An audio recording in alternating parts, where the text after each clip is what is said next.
Trading में बार बार नुकसान एक जानी पहचानी कहानी लगती है ना? अगर ऐसा है तो आज की ये बातचीत बहुत काम की होने वाली है। आज हम किसी नई चमत्कारी स्ट्रैटेजी की बात नहीं करेंगे, नहीं।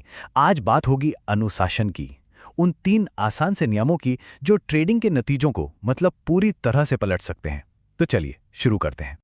एक सवाल जो लगभग हर ट्रेडर के दिमाग में घूमता है कि भाई ऐसा क्यों होता है कि कुछ लोग तो लगातार पैसा बना रहे हैं और ज्यादातर लोग बस गंवा रहे हैं। क्या ये सब किस्मत का खेल है या फिर इसके पीछे कोई गहरा राज है, कोई ठोस वजह है? अब यहां एक मजेदार बात है। मैं एक शर्त लगा सकता हूं, जो 3 नियम आज हम डिस्कस करने वाले हैं ना, वो कहीं ना कहीं सबने सुने हैं, सब जानते हैं, पर उन्हें मानते नहीं हैं। तो असली खेल जानकारी का है ही नहीं, असली खेल है अनुशासन का, उसे अमल में लाने का। और यही वो चुनौती है जिसे पार करना है। तो आज हम क्या क्या बात करने वाले हैं? पहले हम ट्रेडर की सबसे बड़ी शर्त को समझेंगे, फिर उन 3 नियमों पर गहराई से बात करेंगे जो गेम चेंजर साबित हो सकते हैं, और आखिर में एक 90 दिन की चुनौती का जिक्र होगा। तो चलिए बिना देर किए सीधे मुद्दे पर आते हैं। एक बात कही जाती है कि किसी भी चीज को अगर 90 दिन तक लगातार कर लिया जाए ना, तो वो आदत बन जाती है। एक ऐसी आदत जिसे तोड़ना मुश्किल हो। बस इसी सिंपल से आइडिया को हमें ट्रेडिंग में अपनाना है। मिशन, अगले 90 दिनों तक इन नियमों को अपनी ट्रेडिंग का हिस्सा बनाना, इतनी गहराई से कि वो हमारी आदत बन जाए। तो नियम नंबर 1, और शायद सबसे जरूरी नियम, एक बात गांठ बांध लेनी है। स्टॉक मार्केट कोई कसीनो नहीं है, कोई जुआ नहीं है। ये एक बिजनेस है, संभावनाओं और गणित का खेल है। तो यहां भावनाओं की कोई जगह नहीं है। यहां सबसे पहले अपने पैसों पर, अपनी कैपिटल पर कंट्रोल करना सीखना होगा। देखिए, यहां 2 तरह के माइंडसेट हैं। एक तरफ हैं वो ट्रेडर्स जो लगातार हारते हैं। उनका तरीका क्या है? आज प्रॉफिट हुआ, कल लॉट साइज डबल कर दिया, 2 दिन लॉस हुआ, लॉट साइज आधा कर दिया, मतलब कोई डिसिप्लिन ही नहीं।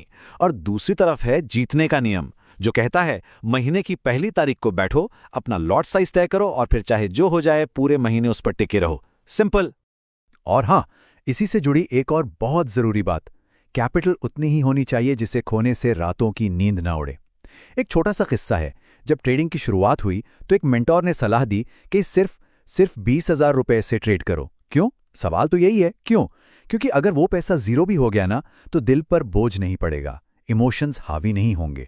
और जब इमोशंस कंट्रोल में रहते हैं, तभी दिमाग सही फैसले ले पाता है। ठीक है, अब आते हैं नियम नंबर 2 पर। यह एक ऐसा जाल है जिसमें लगभग हर नया ट्रेडर फंसता है।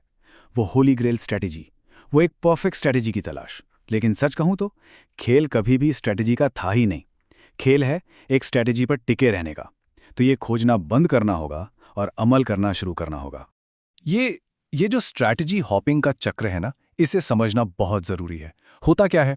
कोई स्ट्रैटेजी ए सीखी, 2-3 लॉस हुए, बस गलती स्ट्रैटेजी की है, चलो अब स्ट्रैटेजी बी ढूंढते हैं। फिर वही कहानी। ये एक ऐसा चक्रव्यूह है जो कभी खत्म नहीं होता, और नतीजा प्रॉफिटेबल होना तो दूर, अकाउंट ही खाली हो जाता है। इस बात का एक जबरदस्त सबूत है। सोचकर देखिए जरा, एक क्रिप्टो अकाउंट 20 लाख से 32 लाख तक पहुंचाया गया, और अंदाजा लगाइए कि उस स्ट्रैटेजी की एक्यूरेसी कितनी थी? सिर्फ 40%। हम यहां 90-95% एक्यूरेसी वाली स्ट्रैटेजी के पीछे भागते रहते हैं, जबकि सच तो यह है कि उसकी कभी जरूरत ही नहीं थी। तो मुद्दा क्या है? मुद्दा यह है कि दुनिया की कोई भी स्ट्रैटेजी प्रॉफिटेबल हो सकती है। शर्त बस एक है, उस पर विश्वास करना होगा, उसे समय देना होगा। चाहे वो RSI हो, मूविंग एवरेज हो, प्राइस एक्शन हो, कोई भी एक। बस एक गुरु पकड़ लो और 90 दिन तक उसे फॉलो करो, रिजल्ट अपने आप दिखेगा। और अब नियम नंबर 3, ये शायद सबसे जरूरी और सबसे ज्यादा तोड़ा जाने वाला नियम है। 90% से ज्यादा ट्रेडर्स हर रोज ये गलती करते हैं। नियम बहुत सीधा है। ट्रेड लेने के बाद अपना P&L देखना बंद करो। बस ट्रेड चार्ट पर लिया जाता है, अपने बढ़ते घटते प्रॉफिट या लॉस को देखकर नहीं। अच्छा, P&L देखने से आखिर होता क्या है? समझिए, जैसे ही स्क्रीन पर हरा रंग दिखता है, प्रॉफिट बढ़ता है, दिमाग में लालच घुस जाता है। और जैसे ही लाल रंग दिखता है, लॉस बढ़ता है, तो डर हावी हो जाता है। और ये दोनों इमोशंस, डर और लालच, ये ट्रेडिंग अकाउंट के लिए जहर से कम नहीं है। तो सवाल उठता है कि फैसले कैसे लिए जाएं? जवाब बहुत आसान है। हर फैसले का सिर्फ एक आधार होना चाहिए, चार्ट। एंट्री कहाँ लेनी है, स्टॉप लॉस कहाँ रखना है, एग्जिट कब करना है, ये सब कुछ चार्ट बताएगा। P&L नहीं, इस बात को दिमाग में बिठा लेना है। जिस दिन P&L देखना बंद कर दिया, यकीन मानिए आधी से ज्यादा जो इमोशनल लड़ाई होती है ना ट्रेडिंग में, वो उसी पल जीत ली जाती है।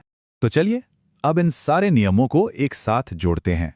ये है 90 दिन की चुनौती, एक ऐसा रास्ता जो एक अनुशासित और अंत में एक प्रॉफिटेबल ट्रेडर बनने की तरफ ले जाता है। तो ये रहा 90 दिन का सीधा साधा प्लान। पहला कदम, पहले दिन अपनी कैपिटल और लॉट साइज फिक्स कर लेना है।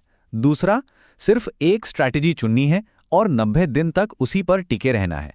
और तीसरा, सबसे मुश्किल और सबसे जरूरी, ट्रेड के दौरान P&L स्क्रीन को देखना ही नहीं है।